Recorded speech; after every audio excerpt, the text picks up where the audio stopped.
حضرت ابو قلابہ فرماتے ہیں میں شام کے علاقے میں گیا تجارت کی غرض کے اندر، ہاں جس وقت گیا تو ایک تجارت کی منڈی کے اندر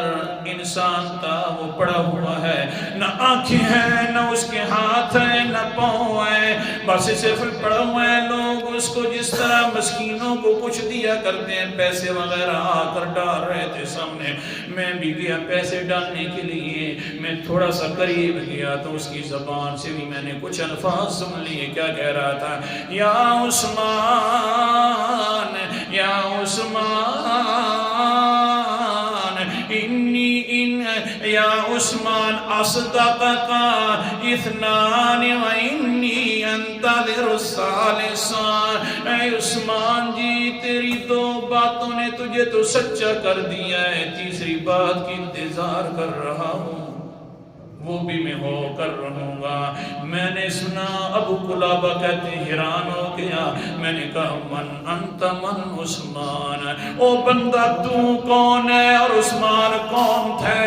کس کے تذکرے کر رہے ہیں؟ حال یہ کہتا ہے یاران نہ پوچھ تو اچھا ہوگا۔ میں نے کہا نہیں پوچھنے کے بغیر میں نے چھوڑنا کوئی نہیں ہے۔ آگے سے کہتا ہے اصل کے اندر مسئلہ یہ ہوا میں وہ ظالم انسان ہوں کہ حضرت عثمان کی شہادت کے اندر میرا ہاتھ ہے،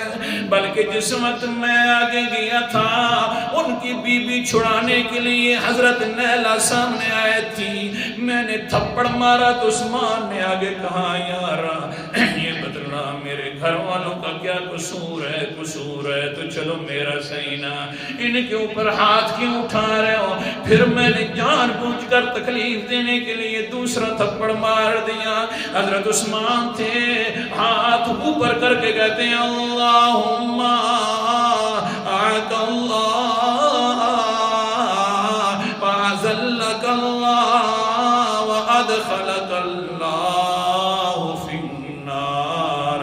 اللہ جی اس کو اندھا بھی کر دے، اللہ جی اس کو ذلیل بھی کر دے، اللہ جی اس کو جہنم کے اندر بھی داخل کر دینا۔ یہ میری عزت کو بھی نہیں سمجھ رہے، میرے گھر والوں کی عزت کو بھی نہیں سمجھ رہے، بس یارا جس وقت اس نے یہ بات کی تو مجھے خوف طاری ہو گیا کہ ذلیل تو میں نے ضرور ہونا ہے، مجھے نہیں پتا، میں گھر تو چھوڑ کر آ گیا۔ حال یہ ہے کہ جس وقت میں یہ علاقے کے اندر آ گیا اپنا علاقہ بھی چھوڑ دیا ہے میں نے، شام والوں کو پتہ چلا کہ یہ حضرت عثمان کے قاتل ہیں، انہوں نے میری آنکھیں بھی نکال دی ہیں، میرے ہاتھ بھی کاٹ دیے، میرے پاؤں بھی کاٹ دیے، تو میں یہی کہہ رہا ہوں اصدقک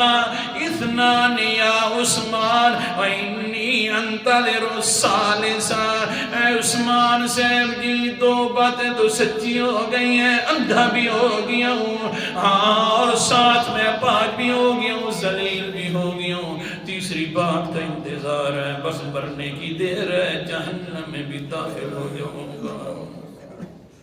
بات نہیں سمجھی، پیغمبر کا مخالف بھی تباہ و برباد ہے،